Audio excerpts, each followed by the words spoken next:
for bringing energy to this room on the Monday after the nightmare known as daylight saving. I know that is I tried something a little different this year. I set my clocks ahead 4 years. It didn't work. Let me tell you something about me. I hate spring forward so much. And this, to me, this is Donald Trump's big opportunity because we woke up this morning an hour before we usually do, and I have the kids on board now. My daughter hates daylight saving time. My son hates daylight saving time. I'm a longtime hater of daylight saving time. And my wife hates hearing us complain about how much we hate daylight saving time. So there's a lot of hate flowing through the house. And here in California, we voted, back in 2018, we voted to get rid of this. And we thought we did. 60% of voters said no more, and yet 6, 7 years later, here we are, dragging our asses out of bed again. At the same time, we have Donald Trump firing air traffic controllers, screwing up our national parks, threatening to annex Canada, focusing on all these dumb things, and not just dumb things, unpopular things. Why not focus on a dumb, popular thing and do away with this ridiculous clock change twice a year? We go forward, we go backward. It's like living in a Christopher Nolan movie, and Matt Damon is in those. I want no part of it. Set the clock and leave it be. Give the people what we want. Okay, are you ready? So, this should be the easiest one of all, but it's a 50-50 issue. And if something's a 50-50 issue, it's hard to get excited about it. I assume people would like to have more light later, but some people want to have more light earlier because they don't want to take their kids to school in the dark. That's how you know he's never taken his kids to school. He thinks it's dark at 7:45. Donald Trump would have mailed Eric to school in a box if he could have. It's a little bit one way, but it's very much a 50-50 issue. And it's something I can do, but a lot of people like it one way, a lot of people like it the other way. It's very even. No, it is not very even. It's very odd, in fact, and it's not 50-50. I guarantee you that, with the possible exception of those lunatics who get up at 5 a.m. to have alone time and watch the sun come up, if you did a poll this morning when that alarm went off an hour earlier than usual, it would have been 98-2 in favor of getting rid of daylight saving. Trump could finally do one thing to make almost everyone in this country happy. This is the thing he's waffling on?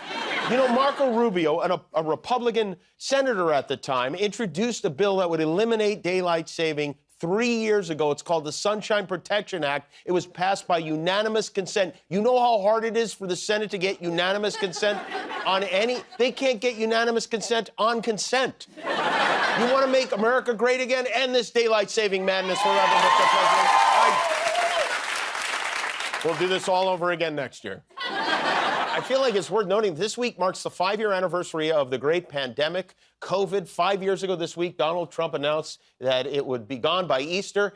He didn't mention it was Easter 2022 he was talking about. 5 years ago, we learned all new vocabulary words we'd never heard before, like coronavirus, AstraZeneca, airborne transmission, and scariest of all of them, Zoom happy hours. Remember when we were like carefully disassembling our DoorDash driver's Chipotle delivery like we were bomb experts in the Hurt Locker? I was punching in my ATM code with my foot. It's hard to believe it's been almost 5 years since this brave individual, this woman in Robin Hood, may she rest in peace, she's dead. And I want to say thank you to our new Secretary of Health, Robert Kennedy Jr. F. There are lots of new and exciting pandemics to come thanks to RFK, and some old ones, too. Measles has now been reported in at least 13 U.S. states. The number of cases in Texas is up to around 200 now, and there's a very nasty strain of Elon Musk making its way around Washington. This is back from a weekend with President Trump at Mar-a-Lago. Elon arrived back at the White House last night. Damn it, he's cool. I mean, look at that shirt. He dresses like the first person eliminated from the World Series of Poker. Elon Musk was at the center of an acrimonious cabinet meeting last week. He reportedly got into it with Secretary of State Marco Rubio. He lashed out at Rubio, claiming Rubio hadn't fired anyone in his department yet. Marco lashed back, saying, hey, I forced 1,500 people in my department to retire early. He said, do you want me to rehire them so you can make a show of firing them instead? The argument went on and on for what was described as an uncomfortable amount of time. In front of Trump and the whole cabinet, they were yelling and calling each other liars in the Oval Office. He really has turned this into the celebrity of president. I mean, Marco's Meatloaf, Elon's an even weirder Gary Busey, and they're fighting.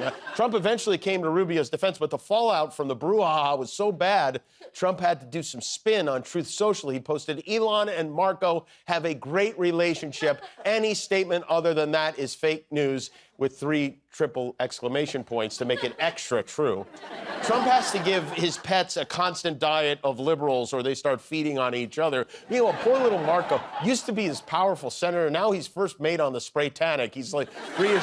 The captain knows exactly what he's doing. He's driving straight at the iceberg to scare it off. And then we have our Secretary of Defense, Pete Hegseth, who's hard at work de-woking our government. As part of the Pentagon's war on diversity, Hegseth has been scrubbing the following words from military websites. The military now stop racism. Just quit using the word. Female is on the list. Sorry, ladies, lists are for us only now. Of course, you cannot in any way use the word gay. Gay is a no-no. So much so, they're removing a photo. You might think this is a joke. It is not a joke. They're set to remove the name. Sometimes it's the little things that make this country great again. Meanwhile, our president's out there pumping his baby fist in the air, bopping along to YMCA. Nobody says a thing about that. The stock market was down almost 900 points today. It was the worst single day of trading since 2022. But Trump is focused on important stuff. March, as you may know, is Women's History Month. And to celebrate, Donald whipped out the old presidential Sharpie for a special proclamation. A proclamation that proclaims March 2025 as Women's History Month in honor of all the wonderful women in your administration, all the wonderful women in America, and in honor of everything you've done for women and this administration has done for women in just, what, a month and a half? So. Yeah, we've done a lot. And women have done a lot for us, right? This is an honor.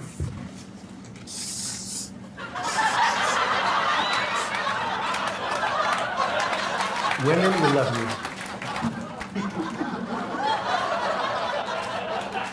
He always, he always knows the right thing to do in every situation.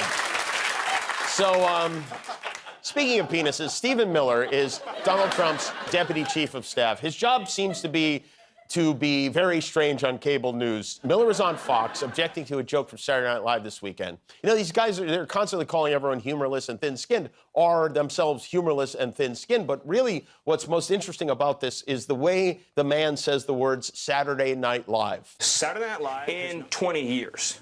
Saturday Night Live has not produced a meaningful talent since the 1990s. Saturday Night Live has been a place where comedy goes to die. The only good thing that has happened on Saturday Night Live in the last couple of decades were the times that President Trump hosted Saturday Night Live.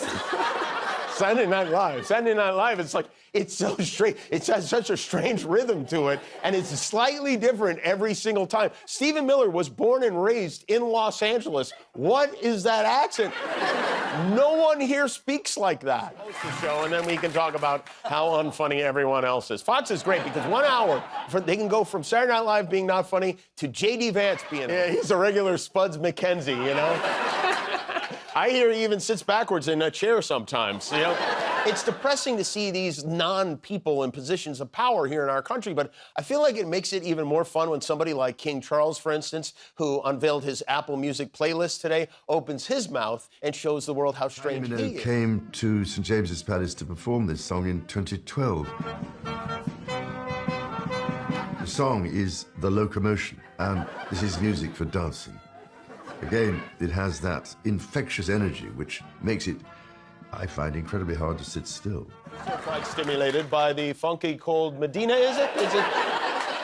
We need to get him on The Masked Singer or something. Meanwhile, we have a new #1 movie in the United States. Mickey 17, starring Robert Pattinson, was tops at the box office this weekend. Mickey 17, of course, is a sequel to Mickey, Mickey 2, Mickey 3, Mickey 4, Mickey 5. What was after Mickey 5, Guillermo? Oh, Mickey 6. Mickey 6. All the way through the 16. Whenever Hollywood has a new hit, we have no choice but to turn it over to our in-house movie critic, Yahya, who's been gone for a while. We banished him from the show, but he's back by very unpopular demand after a long hiatus. I give you, once again, Yahya talking about the movie Mickey 17.